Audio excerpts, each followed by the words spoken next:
This is the B-side, B-side, B-side of marriage. This is the B-side, B-side, B-side of marriage.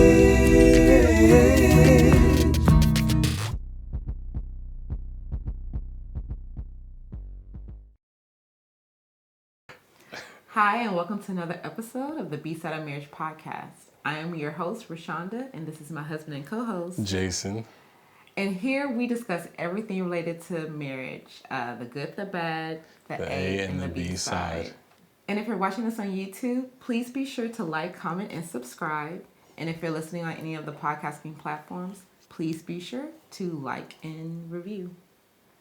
Also, please be sure to follow us on Instagram at Bside of Marriage and on Facebook at the Bside of Marriage. Okay, that's about it. Now on to the show.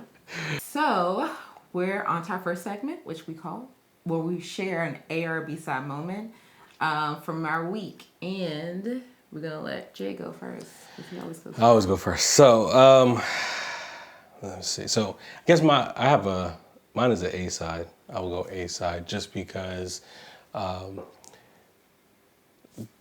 last week my youngest playing in his soccer game. I'm the coach. I don't know. We probably said this before. Yes, you have. So it was awesome to hear the night before my son saying that he's going to do better. Like he heard what I said at the game, like how he wasn't paying attention, how he wasn't giving his 100%. He wasn't, out there trying. And, I was cooking or something, making dinner, and he actually said that to Shonda while at the table. So it was good to hear that he actually heard what I said, and it wasn't like it was he said it in an upset, like a mad tone, like, Daddy gonna make me play. Like, he was like, no, I have to do better this week, and I have to listen. And I was like, oh, okay. So that was mine. Yes, well, he's also my A because our little guy has been working so hard. And this week he was awarded star student. Yeah. For his hard work. We have had an interesting go with him. Just because he was coming off of quarantine, so we pulled him out of a daycare. Yeah. So he was quarantined. So he was just used to being here with us, and then to transition into school, it was a very difficult transition. Also, to his personality is very lone wolf. Yeah, he's independent and he's just happy with it, yeah. Right? So we've been having some growing pains there, but to see him now coming toward the end of the year and seeing how more confident he is, and how just like he doesn't hate school anymore. Like he wants to go. Looking forward to certain things at school, and so that's just so it really was great for him to get like the star of the week or star student, whatever the award is, but for him to be not acknowledged, but recognized as for his hard work. So. All right. So, what's the next one we do? All right, and on to the next segment, which is our P2P share, where we're sharing something that we're listening to, watching, or reading. Yeah, I think those are all the things. Yeah. So, I'll be honest with you, I haven't been listening to anything that really, I guess, jumps out, but I have been going through this devotional with Tony Evans again, and it's called A Time to Get Serious. That's what it's called. So last week, I'm gonna say it, like a lot of stuff that the devotion was saying each day was really hit me. So I felt like I was getting stabbed, not only in a like stab, like, but it's like it was hitting certain nerves that really made me think like I need this. I need to start working on these things that I'm not doing. So it was So for me, like that book, like I said, I think I'm in week. It's pretty much just it's 52 weeks the book. So you actually each day you have something that you're reading about, that you're talking with God about, and then for the weekend, then you have kind of like a reflection about the past week that you got to go through. So for me, it was just, powerful, because it was just the little things that, that I do understand concepts of, of who God is and stuff like that. But at the same time, it's, those little things that I am not doing. I'm on not saying I'm on a spectrum, but I'm doing things good, but then I'm still not meeting, it's not leveling out, because I'm still missing stuff. So, but what about you? So, I'm currently a part of a 21-day prayer fasting group, I guess. Okay. Yes. It's called Live Unmuzzled. And so I'll put the link in the episode notes. But basically, it's just a group of women who are just digging deeper into the Word and just being intentional about growing our prayer life and our just relationship with God. And so we have, we're on day, I think 10 now, 10 or 11. Anyways, we're about maybe halfway in, yeah. And so we've been waking up at 6 a.m. Central Time to pray and to just we have a daily focus, and from there you meditate on that focus throughout the day. And then when you're spending your personal time with God, you're reflecting on that, you're letting Him lead you to Scripture, and just you're being just intentional about that time with Him, making the time for God, and then spending it, just really not asking but listening. And that has been hard for me, but because when we pray, we often these are my needs, as though God doesn't know them, and too busy talking at God instead of just receiving from Him. So this has been a practice on that. Also, too, I would highly recommend it, because I think one of my big takeaways so far has been that the Bible is a living word. It truly is living word. Every time you read something, even if you read it for 100 times or whatever, each time there's a fresh and new revelation. And that's what I've been finding, over the smallest things, are the most, not smallest, but the most repeatable portion scriptures. I'm wait, that's what he was saying. And it's just just new, it's just different. So so that has been really refreshing, and yes, I highly recommend joining. Now we're going to talk about what we're talking about, which is what we're talking. You gave them no... I know. That's what I was like, 'cause I don't know. You did not give them any insight. Okay. Exactly. That was my handover to you. Oh, gotcha. For you to bring up what today's topic is going to be.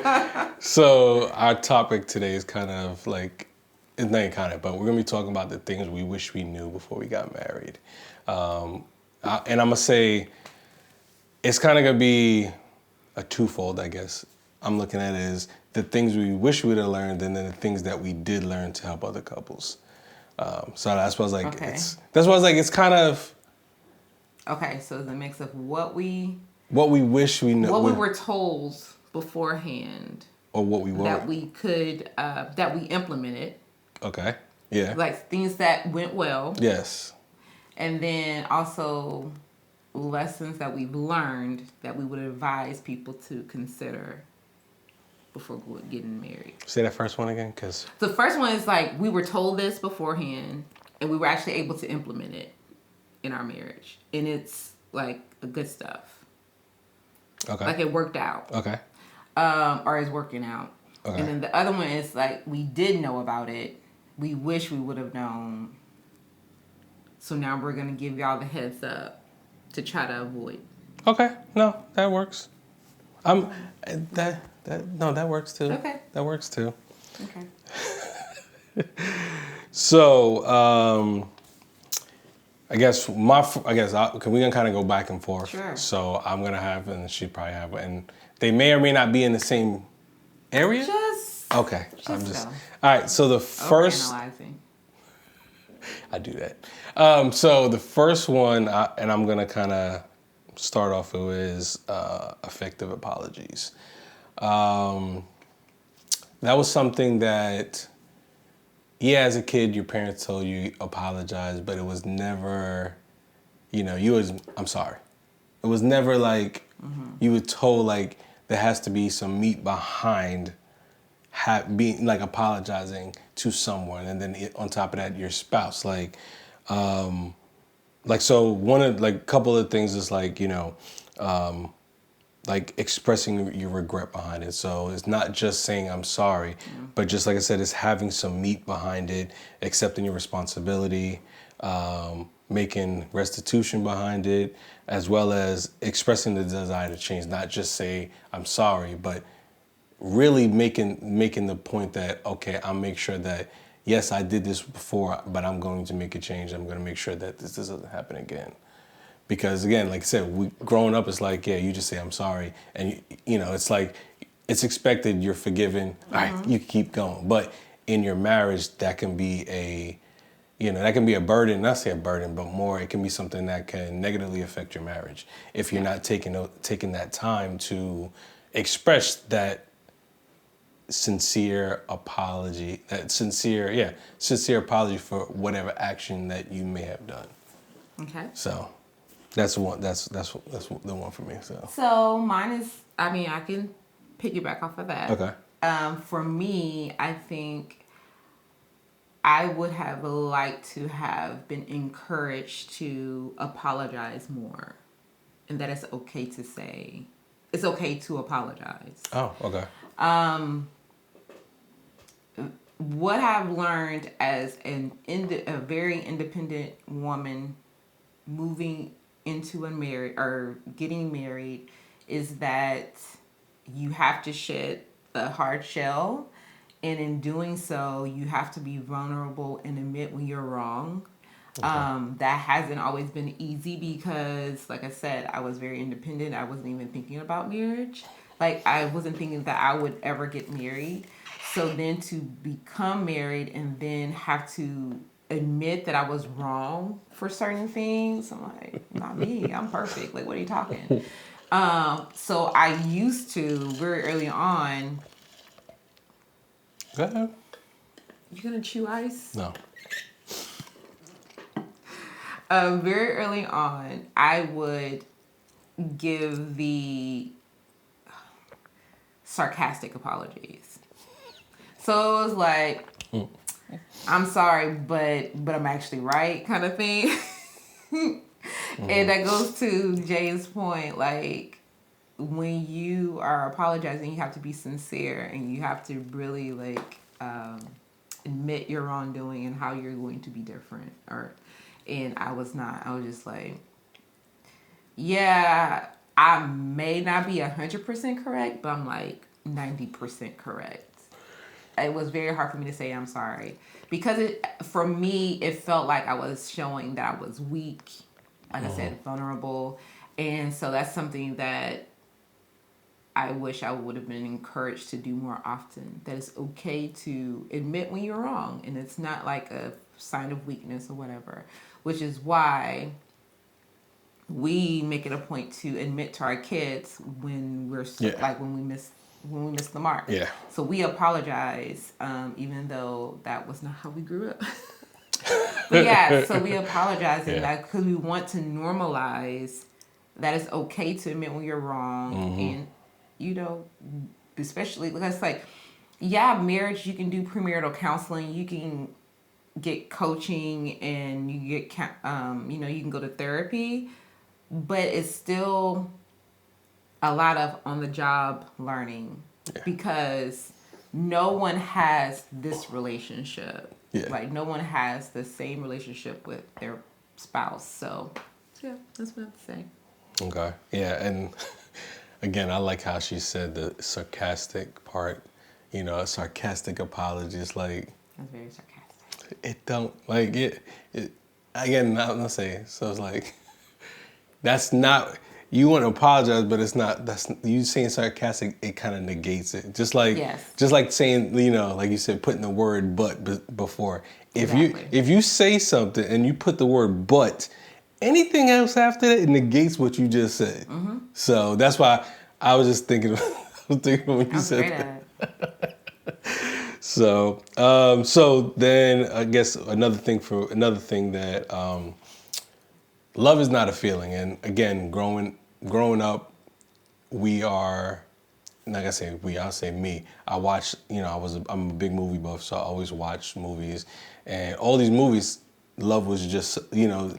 It really didn't dive into what love really is, And it's always just something, an emotion like, oh, I love this person, but it doesn't really go deeper than that. And then it's like first I'll explain what I learned, what love is actually. So like when I got married, it wasn't about me just telling my wife, I love you, I love you, I love you, and just keep saying it so she'll say, okay, he loves me. Mm-hmm. It was more about, filling my wife so that basically showing her how by actions how I love her, so she can benefit from it. And it's not so much I guess, and I'll put it like this is probably a better analogy. You go to a bank, right? We all have bank accounts. If you're constantly taking money out the bank, you're gonna have a negative balance. But if you continue to pour into that, you're gonna benefit that. You're gonna benefit from it. Mm-hmm. That makes sense? Mm-hmm. Oh, okay. You making a face up? Wow. Well, basically, you're just talking about love languages. Yeah, that's to love your spouse the way that they need to be loved. Yeah. So that you're making those deposits instead of just constant withdrawals. But a lot again, is that something you knew before we got married? Yes. Before we got married. See, I didn't. I mean, this was like us when we were preparing to get married. Yes. Like before we. I'm saying I was like, you can't, because before we got married, we did premarital counseling, and we were already looped into a marriage ministry. But what I'm saying is, so it's like I don't think ours is the typical, because we wanted to get it right. Yes. So we invested. Gotcha. No. That's why I was like, yes, I'm saying about love when I say prior, I mean before, like we was gonna get engaged, all that stuff prior to that. Like that's what I'm saying, because growing up, like, it wasn't. I didn't learn love language, meaning that you have to. I can't put apart whatever I want on you. I have to learn what you want. Yes. So that I can meet your need. Like I didn't learn that. That's what I'm saying. Yeah, and I think for me, it wasn't that we need to learn. I think it was more of the impact that demonstrating our love really had on the relationship. Okay. Because it's like, yes, we were told to, speak in each other's love languages, but not fully understanding that that's like kind of like a constant thing. Yeah. It's constant because you want to make those love deposits throughout the day, every day, mm-hmm. as well as because it will have an impact on everything that's associated with your household. Correct. And that love language just change over time. Yeah. It doesn't stay the same. It doesn't stay the same. Yeah. But no, I agree. I did not grow up like knowing that. Yeah. And that's something like we're trying to teach our kids certain things with having love language. I know we talked about, we did an episode when we went to Legoland, and we talked about how we was trying to speak our kids' love languages while we were there. So. Well, that's when we found out that we have to speak that our children have their own love language. Yeah. Mm-hmm. Yes, we did. So what about you?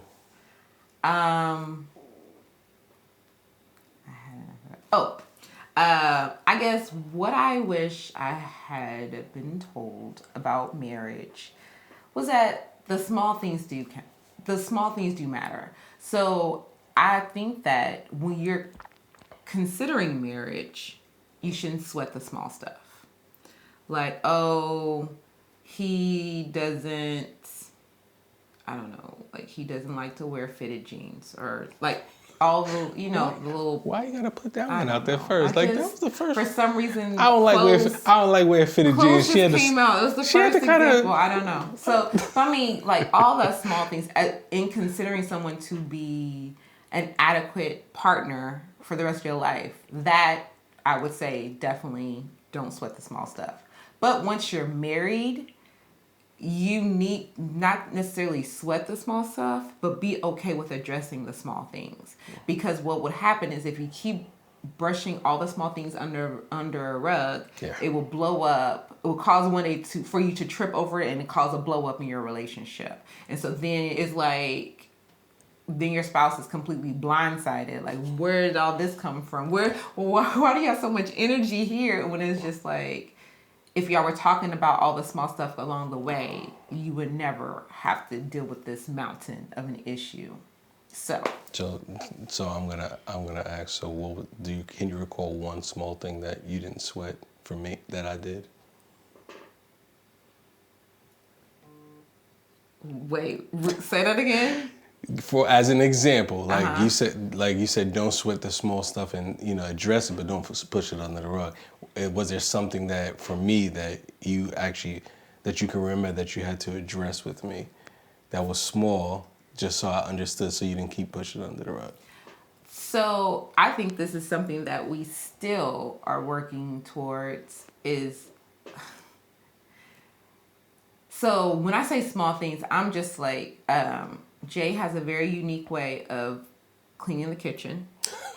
And then he has a unique way of, I shouldn't say unique way. He has a unique schedule of how he folds up and puts up his clothes. So, yeah. I've learned to bring up those things without nagging, but also releasing some control because it is his stuff, but not letting it impact our relationship. Because initially I thought, oh, he does not care that this is bothering me. I didn't. Like, because the deal is, so with the dishes. Just saying. With the dishes. He's very good. Like, we worked it out to where, if whoever cooks, the other person cleans. We got that down. But when he washes dishes, he'll wash them, he'll dry them, and then he'll place them on the counter. Mm-hmm. And it's not all of the dishes. It's just random. So you might go in the kitchen, and there'll be a bowl. There'll be randomness, Tupperware. So I'm like, is it clean? Is it dirty? I don't know. It's on the table. Mm-hmm. It's on the counter. What's going on? I'm just like, now I have to put it up because you left it. Like, what's going on? So that could come across, well, initially I was like, this dude, first of all, I don't know if the first time I brought it up, if I did it in a nice manner or not, but whatever. No. That's neither here nor there. But I was taking it like, oh, he does not care about my time. He knows I'm already stretched.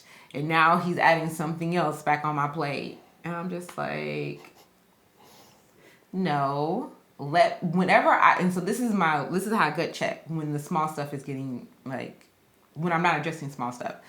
If I go into a full conversation by myself, playing both parts, like I'm playing my part and Jay's, I'm like, okay, no, we need to talk about this. Because if I'm having a whole conversation, I've mapped out how the conversation will go with him prior to having it with him, then I know that it's something that's on my heart that we have to talk about. Yeah. Instead of playing it in my head and going about it. So, but yeah. If I was told to bring up the smaller things sooner, I think we would have had less blow-ups beforehand. No, that's true. Like that, yeah. Also, too, we learned a way to bring those up by seeking the heart behind the action. Correct. And so that helps. That helps because it's like cause sometimes I really felt like it's like is this a test? Is he really testing me? Like what is going on? But then it's like no, what is really the heart behind the action? What is really his intent? And yeah, that's all that's it. I guess the next one, I'm pretty sure that we're both going to be on this not say similar page, but dealing with finances. Yes. That was one I think we would have talked about. So one of the things that, again, growing up, I always held on to money because I know my mom didn't have a lot. So anytime I got money, if it was for school shopping, I always made sure I can stretch whatever amount of money I got because I know I didn't have a lot. So like I said, with school, I would probably get 2 pairs of jeans and I'll max out as many shirts as I can so I can just mix and match those jeans. I never bought expensive sneakers, just because, not say it was a waste for me, but it was if I only have $150, why am I spending $70 on some sneakers? So when we got married, that was something that, we talked about this once before. For me, before we got married, I never paid bills on time. I paid bills based on when I got paid and stuff like that. It wasn't like I knew my bill was paid on, it's due on the 8th, but if I got paid on the 15th, it gotta wait until I get paid on the 15th. So that's how I did it. And then with Shonda, it was totally different. So that was one thing, I learned the 80-10-10 principle, 10% tithing, savings, and then the 80% is to pay everything else, your bills and all that stuff. Okay. You forget when we went through the class, the 80-10-10? Oh, well, I guess because our percentages have changed. Yes. So that's why I was like, that's been so long ago. Oh, okay. That was the original. It was 80-10-10. So it was, it's 10%. So it was 80-10-10. Okay. So that principle, it helped me better understand where we need to be, how we need to be allocating our funds so we know where it's going. It's not just saying, okay, we pay the bills and then whatever else we have left, we just do whatever we want with it. So that was something that, I would everybody to really look at your finances, or really look at that principle of doing 80-10-10. Just, it's going to change like ours have changed. Ours have changed. I don't recognize those percentages. I'm well, 10%. Well, yeah. So 10% is always, God's off the top. That, yes, definitely agree with. I think for us, when it comes to money, I wish we were told so many different ways to set ourselves up for success. Correct. And one thing is that you guys have to go into your marriage, you have to go into your engagement on the same page in regards to your financial future, in regards to your financial goals within the next 5 to 10 years. Yep. I wish we would have been more proactive in that, that when we were met with some significant losses, family losses, or loss of family members, that we would have then just applied any of those funds into our plan, into our roadmap. Yeah. And that way it would have accelerated us versus, I guess, where we are now. Yeah. We're going to get there, but it would have accelerated us to achieving some of those goals. Earlier. Yeah. Yeah. And we probably wouldn't have done what we have done so far. Yeah. And meaning what I say is we would have for instance, purchasing a home. We wouldn't have went through purchasing home, we would have. No, I'm saying if we would have had more of a better roadmap, understanding we would have tried to just keep, getting something for now instead of planning for the future, like you said. Yes. Well, but to be fair, for our home, I wouldn't say we were never on the same page. We had different goals in each house. Yes. No, that's true. And that's because we didn't have our 5-year, actually like 10-year. We didn't have 10-year plan then. Mm-hmm. Because, listen, this is a piece of advice. When it comes to home buying, you guys have to be on the same page on what that home means for you. Yeah. Meaning, is this going to be our forever home? Mm-hmm. That changes your requirements completely. Is this a starter home? Yeah. Or this is just a house we plan on being in for X amount of years. Correct. Is this an investment property? We're just going to stay in to rehab and then move on. Mm-hmm. Like, you have to have those conversations prior to even looking, because it changes your criteria, it changes price points, it changes so much, because you have to consider, if this is supposed to be a home where you're going to have your kids, you got to look at the school district, you got to look at the environment, you got to look at the area surrounding it, because as things are being developed, how does that impact your home value? Like, there's a whole different list of criteria and requirements depending on the purpose of that home that I wish we would have had beforehand. Only because, like, none of our homes were bad. No. It's just that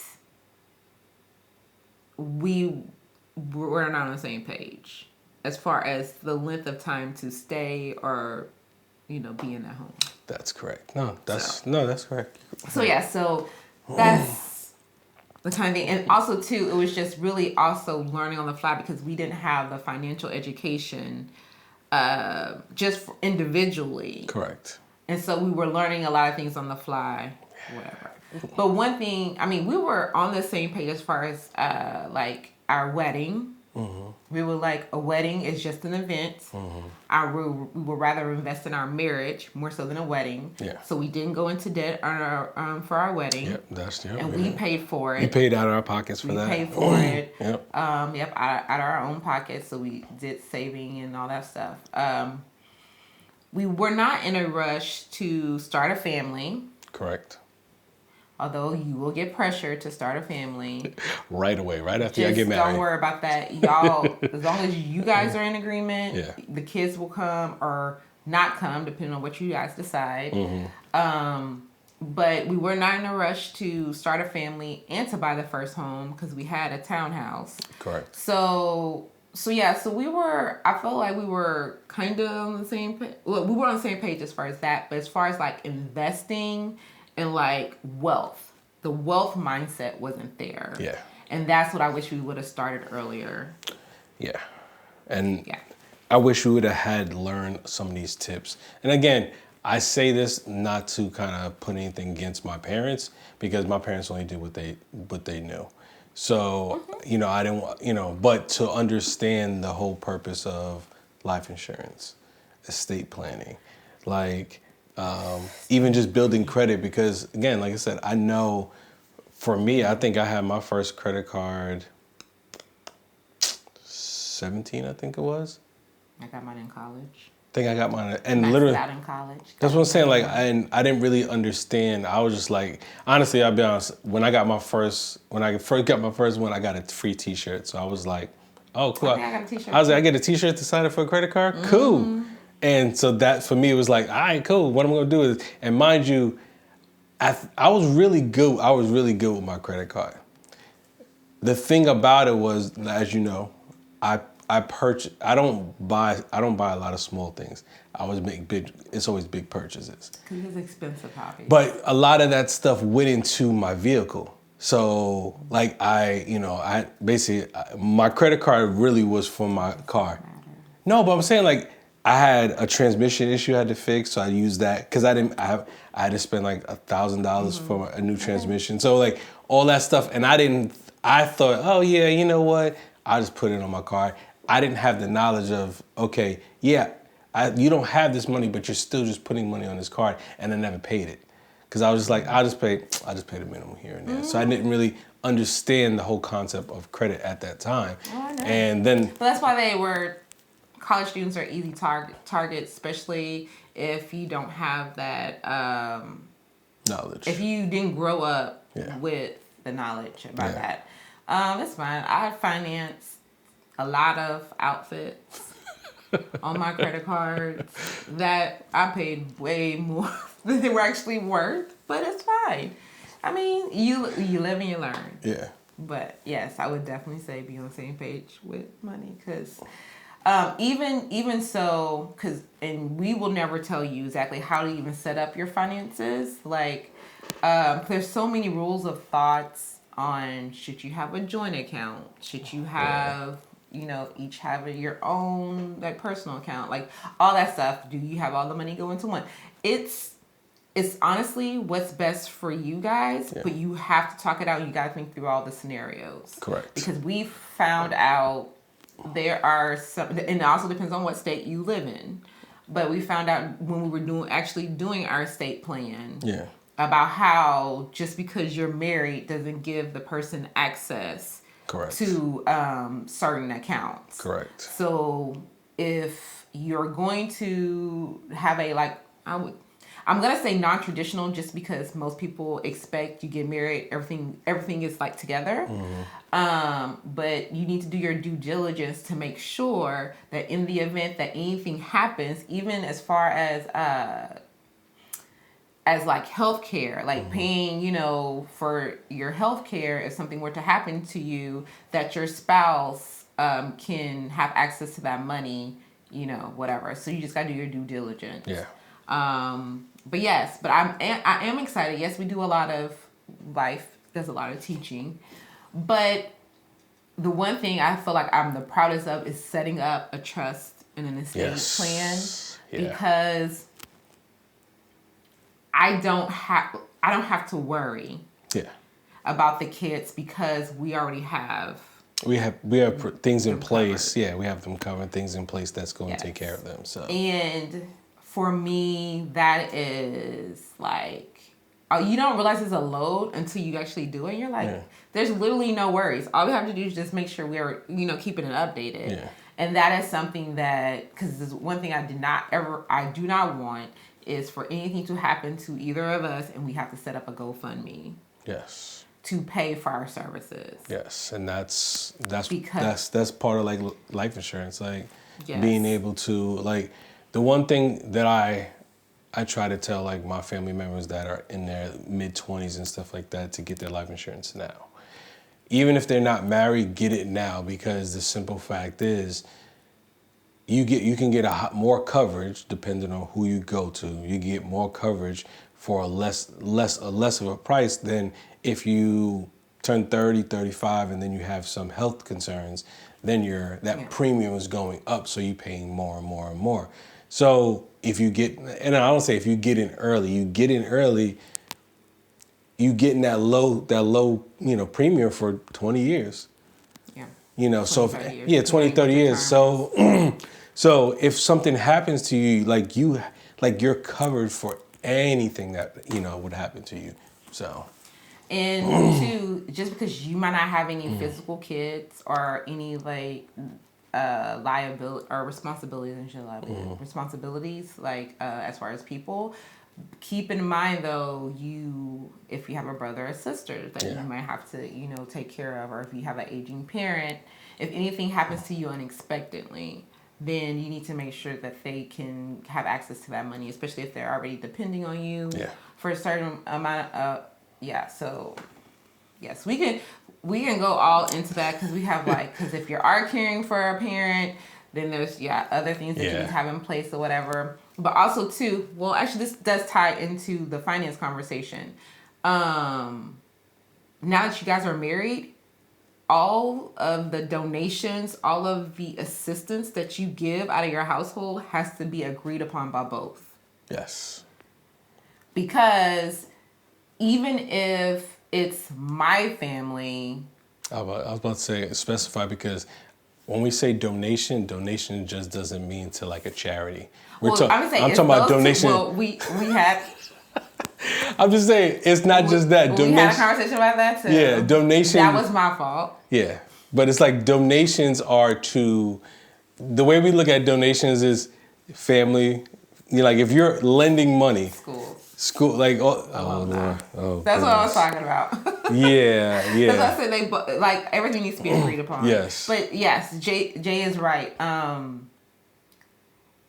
I can't be supporting art, not even supporting, but I can't be giving money away to my family. And then when he wants to give money away to his family, I have a problem with it. No, we have to come to an agreement on if we're even giving any assistance to anyone. Yeah. First. Yeah. And then if so, what does that look like? Set limits to the amounts, because it's like, hey, anything over whatever, we need to have a deep conversation. Or it can be like, 50 and under, just send me a text. I just need to be aware of that versus we need to have a conversation. But anyways, all that needs to be agreed upon beforehand. Yeah. See, I'm sorry, I laughed because when she said that, I was thinking about terms and agreements. Like, okay, we about to fill out. You're gonna sign something saying. Well, and see, that's the thing for us. If you don't pay me back, after a certain amount of time, interest gonna be at like, and that's what I'm thinking. For our family and friends, we don't. Honestly, if we give anything, it's because we're literally giving it, not expecting it back. Yeah. Because of it's the whole thing. So, but that needs to be agreed upon between you two. And that's not, I think that doesn't just go with donations. That also goes with whatever we're spending separate. Like, you need to have a discussion about, okay, what is that number that we have that we can't spend over without having the other person's confirmation, like, yes, we can. If it's coming from a joint account. Yes. Like that, like you can't just say, okay, cool, I'm about to go get some Louboutins and I'm just gonna buy them. Boom. It's like, did we agree about this? Like, that's, if it's coming out the joint, like, you can't just expect that it's gonna be paid. Yeah. So those are the type of conversation that you need to have. Like I said, that's what we implemented that, and I think it's worked for us. So. Yes. Oh goodness, man. It does. Most of the time, it does.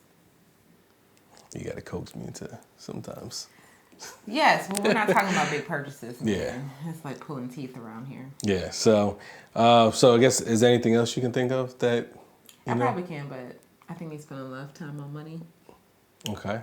No, I'm not saying just money. I'm saying is there anything else you can think of that you might think you wish we would have learned?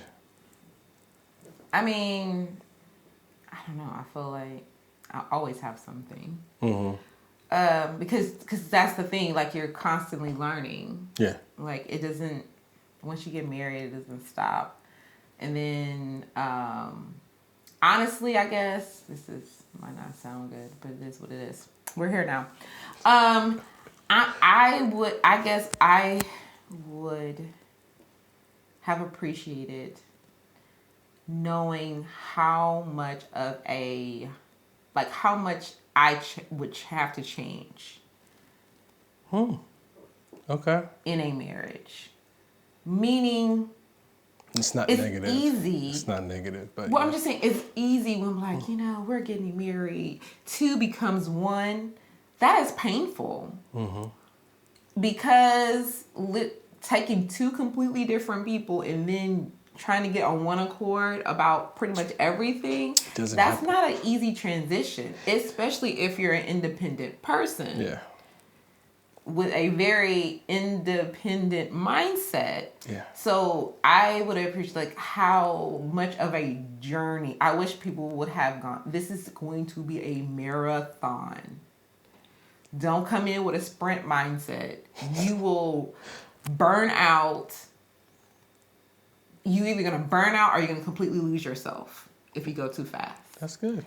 Meaning burnout is... we're going to get this right. We're going to get this right. We're going to get this right. We're going to get it right now. Losing yourself is, I'm going to minimize myself in order for this marriage to appear to be successful, because that's all it is. When you are not showing up as your complete and full self, you are not. It is literally, you're bringing half of yourself to a relationship, so that relationship is not even stable. It's not even solid. That's good.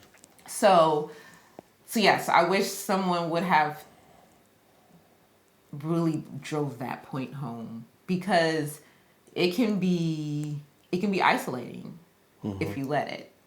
And so that's why I feel like we have been really like extremely blessed that we have mentors and friends who we can lean on and really like talk through some of these awkward and difficult conversations as you're transitioning from, from being a individual to a married person, to a spouse, collective. A married person, a spouse, and still wanting to show up as your full self. And then when you try to throw in kids, the one piece of advice I cannot drive home enough: kids do not make your relationship better. Or, I'm sorry, kids do not solve your problems in your relationship. They will intensify. They will be a magnifying glass to any issues you guys have. Do not go into having kids thinking that is going to solve your problems. You are setting yourself up for a hard time. Because kids, babies, don't care nothing about but themselves. Only themselves. Yep. They cry, they poop, they pee, they eat. That's all they do. And then you're so desperate for anything, they'll give it a little good, and you're like, oh, my baby talking. That baby ain't talking. That baby got gas. But anyways, I mean, babies come in, they shake it all up. Yeah. So don't have kids. Do not have kids before you're ready. I was gonna say, don't tell people don't have kids. Listen, if that's you gotta be careful who you marry. I messed around. Not only did I not think I was getting married, I messed around, married a family man, and now I got 3 kids. But and you love them. I do.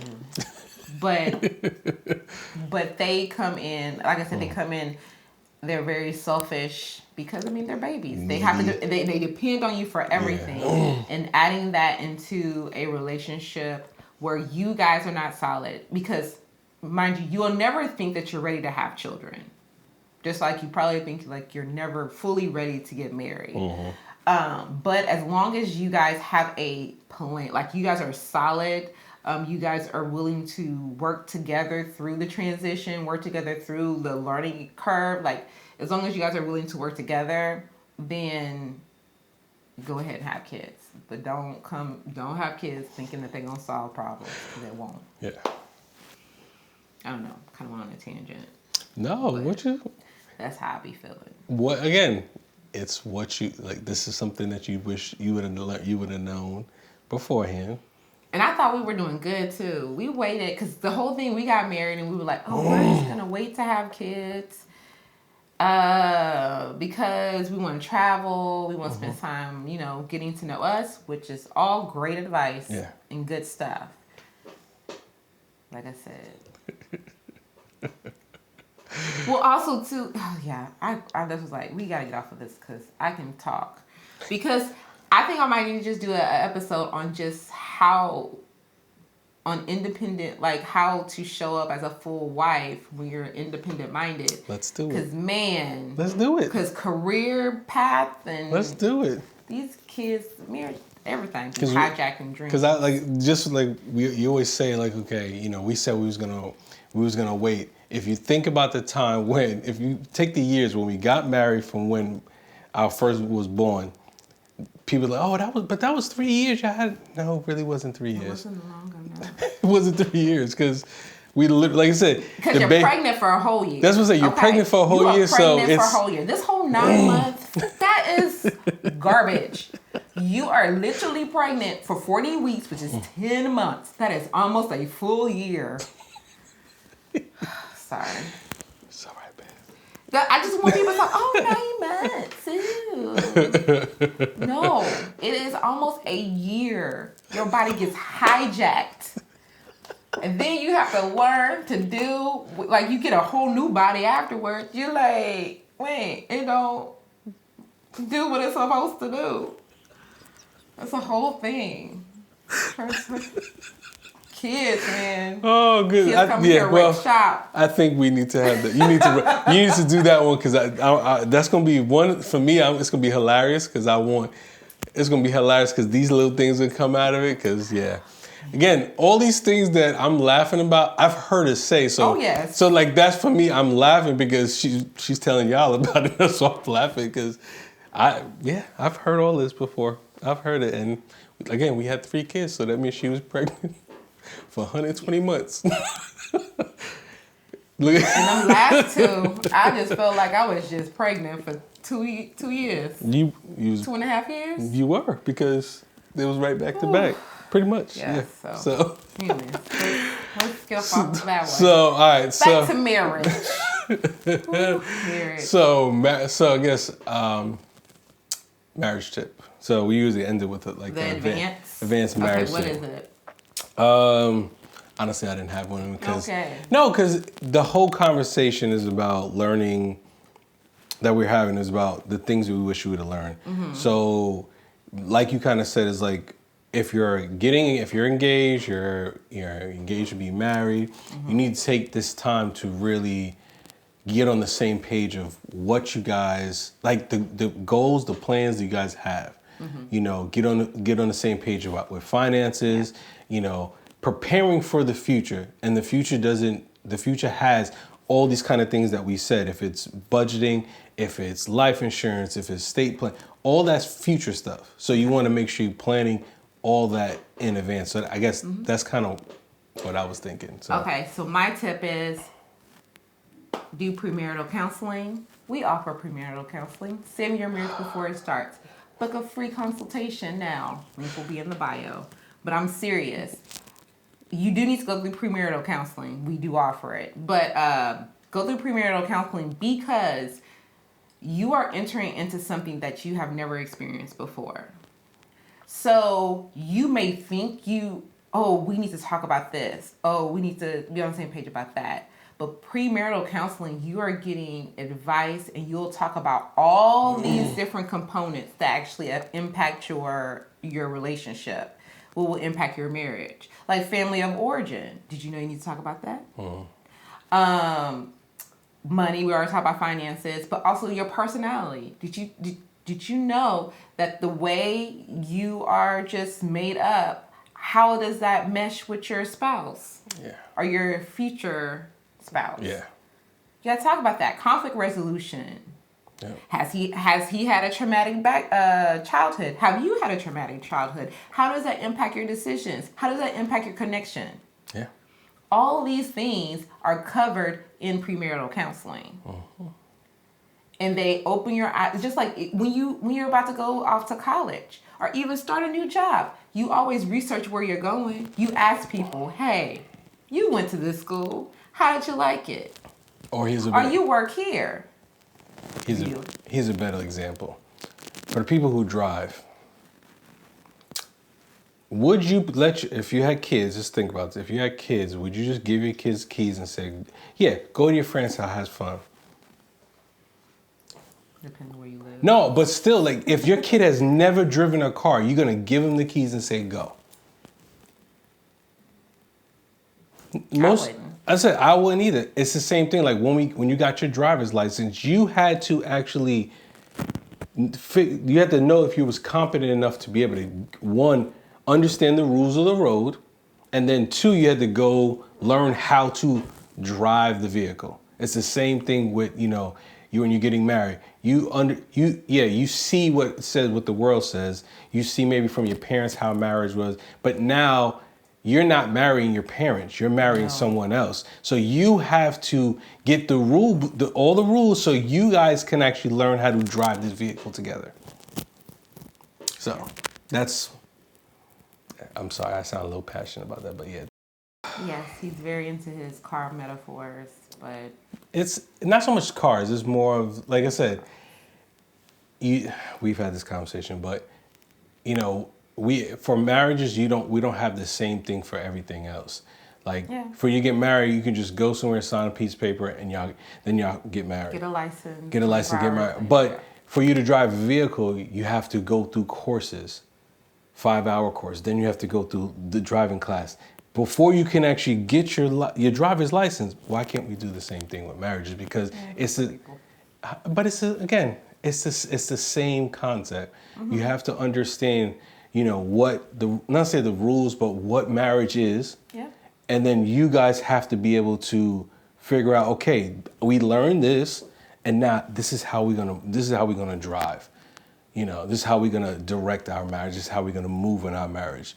So, but yeah, I think I'm good. You good? I'm good. All right. Well, thank you once again for listening, watching. What is it? Oh, just, you know, like, follow, and subscribe. We said this earlier, but say it again. And if, like I said, if you guys have any specific topics you guys want us to talk about, just DM us either on Facebook or Instagram, and we'll, or tag us. Or tag us as well, and we'll definitely try to put that on the books. So until next week, Peace.